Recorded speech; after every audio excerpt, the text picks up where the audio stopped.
नमस्कार, मैं दिग्विजय सिंह देव, पूर्व प्रदेश अध्यक्ष समाजवादी छात्र। कई सालों पहले महमूदाबाद में हुए एक मुशायरे में हिंदी के बड़े कवि कुमार विश्वास की एक गजल मैंने सुनी थी, जिसमें उन्होंने ये कहा था कि ये उर्दू बज्म है और मैं तो हिंदी माँ का जाया हूँ, जमाने मुल्क की बहनें हैं यही पैगाम लाया हूँ, मुझे दुगनी मोहब्बत से सुनो उर्दू जुबान वालों, मैं हिंदी माँ का बेटा हूँ और घर मौसी के आया हूँ। जिस देश में हिंदी का एक कवि उर्दू और हिंदी को बहनें बताता हो, उस देश के उत्तर प्रदेश में जो प्रदेश के मुख्यमंत्री हैं, वो विधानसभा की कार्यवाही में ये कहते हैं, जब समाजवादी पार्टी के द्वारा ये पक्ष रखा जाता है कि विधानसभा की कार्यवाही में हिंदी के अलावा इंग्लिश के अलावा हिंदी और संस्कृत और उर्दू को भी जगह दी जाए, तब वो कहते हैं कि उर्दू पढ़ाकर क्या लोगों को कठमुल्ला बनाना चाहते हैं। तब ये लाइनें सोचकर मेरा दिल दुखी हो जाता है कि इस देश का कवि इस तरह की बातें कहता है और उत्तर प्रदेश के मुख्यमंत्री किस तरह की बात कहते हैं। तो चलिए, जो उर्दू की खिलाफत कर रहे हैं, नफरत कर रहे हैं, उनके राज्य में संस्कृत का भी हाल जान लेते हैं। मैं उत्तर प्रदेश के सीतापुर जिला का रहने वाला हूं और पूरे उत्तर प्रदेश में 570 करीब अशासकीय संस्कृत विद्यालय हैं। खासकर मेरे सीतापुर में करीब 12 संस्कृत विद्यालय हैं, जिनकी हालत बद से बदतर है।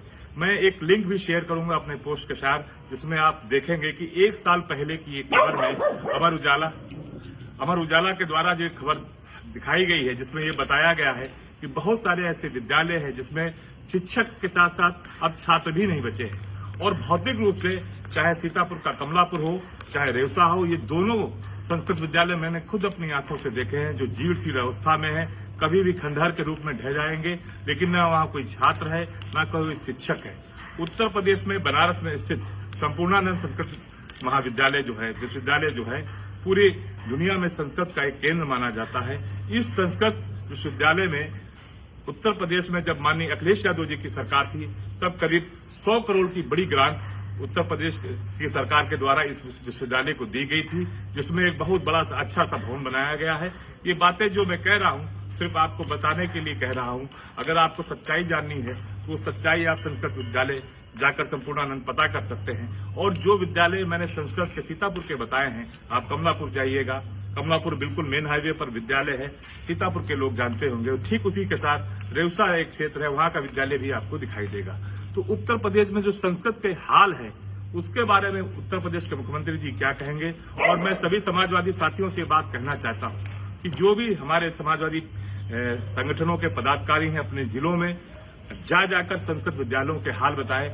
जबकि एक समाजवादी पार्टी की सरकार ने जो सबसे पहले हमारी मुलायम सिंह यादव जी ने सबसे पहले संस्कृत अशासकीय विद्यालयों को मान्यता देने का काम किया था। उसके बाद आदरणीय अखिलेश यादव जी ने अपनी सरकार में भी बहुत सारे विद्यालयों को मान्यता देने का काम किया था। खबरों में आपको ये जरूर सुनने को दिखने को मिल जाएगा कि उत्तर प्रदेश की ये भाजपा की सरकार, वर्तमान की जो सरकार है, संस्कृत के लिए ये करेगी वो करेगी, लेकिन भौतिक रूप से आपको जमीन पर कुछ नहीं मिलेगा।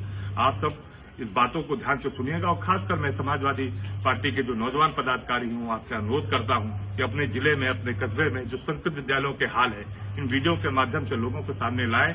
और ये जो नफरत बांट रहे हैं, इस नफरत के लिए भी जो है लोगों की सच्चाई सामने लाएं। ये उर्दू हमारे देश की है, जबान है, कहीं बाहर की नहीं है, मेरठ के पास पैदा हुई। आप सब इसके बारे में बहुत सारी गूगल पे जानकारी कर सकते हैं, बहुत सारी किताबें हैं। अमीर खुसरो जो एटा के रहने वाले थे, 1250 में पहले हिंदी के कवि थे जो मुसलमान थे, और उनकी बहुत सारी कविताएं और दोहे आपको सुनने को मिल जाएंगे। मैं आप सबका बहुत बहुत धन्यवाद देता हूं। जय हिंद, जय भारत, जय समाजवाद, जय भीम।